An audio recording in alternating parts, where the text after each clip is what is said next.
তো বন্ধুরা, কয়েকদিন ধরে আপনারা দেখে থাকবেন যে এই রেসিপিটা খুব ভাইরাল হয়েছে। সেটা হচ্ছে চাল পটলের রেসিপি। তার জন্য কিছুটা গোবিন্দভোগ চাল আগে আমি ভিজিয়ে নেব। তারপর 2 ঘন্টা পরে জলটা আমি ঝেড়ে নেব। তারপর আমি এখানে মশলার জন্য কিছুটা জিরে আর একটু আদা এখানে বেটে নেবো শিলে। তারপর একটা আলুকে ডুমো ডুমো করে কেটে তেলে ভালো করে ভেজে নিলাম নুন দিয়ে। আর পটলগুলোকে একইভাবে ওই তেলে নুন দিয়ে ভেজে তুলে নেবো। তারপর একটুখানি তেল রেখে তার মধ্যে একটু গাওয়া ঘি দিয়ে কয়েকটা কাজু এবং একটু কিশমিশ দিয়ে তার মধ্যে চালটা আমি তুলে দিলাম। তুলে দিয়ে একটু নাড়াচাড়া করে ভেজে নামিয়ে রাখলাম। তারপর পরিমাণ মতো তেল দিয়ে গোটা গরম মশলা, জিরে, তেজপাতা, শুকনো লঙ্কা ফোড়ন দিয়ে আমি এখানে মশলাটা দিলাম। মশলার মধ্যে একটু নুন, একটু চিনি, একটু হলুদ, একটু কাশ্মীরি লঙ্কার গুঁড়ো দিয়ে আরও কিছুক্ষণ কষিয়ে নিলাম।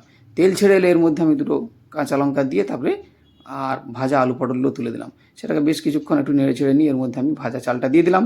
চালটা দিয়ে আরও কিছুক্ষণ নাড়াচাড়া করলাম। নাড়াচাড়া করে এখানে গরম জল আমি এর মধ্যে দিয়ে দিলাম। জলের পরিমাণটা পোলাওয়ের মতো করে দিতে হবে। প্রথমে কিছুটা দিয়ে নেড়ে চেড়ে ঢাকা দিয়ে রাখতে হবে। ঢাকা দিয়ে দেখতে হবে যে কতটা সেদ্ধ হচ্ছে চালটা। চালটা 80% সেদ্ধ হয়ে গেলে তখন দেখতে হবে, যদি গা মাখা থাকে তাহলে আর জল দিতে হবে না। কিন্তু আমি এখানে দেখছি যে চালটা 80% সেদ্ধ হলেও জলটা টেনে নিয়েছে। তখন কি করলাম, আরেকটু জল দিয়ে ডুবো ডুবো করে দিলাম। তারপর এটাকে আমি ঢেকে দিলাম।